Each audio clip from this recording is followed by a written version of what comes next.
Meaning of 5 and 10 cent store. 5 and 10 cent store. 5 and 10 cent store. 5 and 10 cent store. 5 and 10 cent store. A 5 and 10 cent store is a type of retail store that sells a variety of inexpensive items, typically costing no more than 10 cents.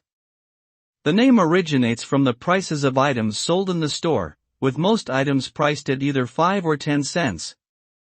These stores were popular in the United States in the early to mid-20th century but have largely disappeared in modern times.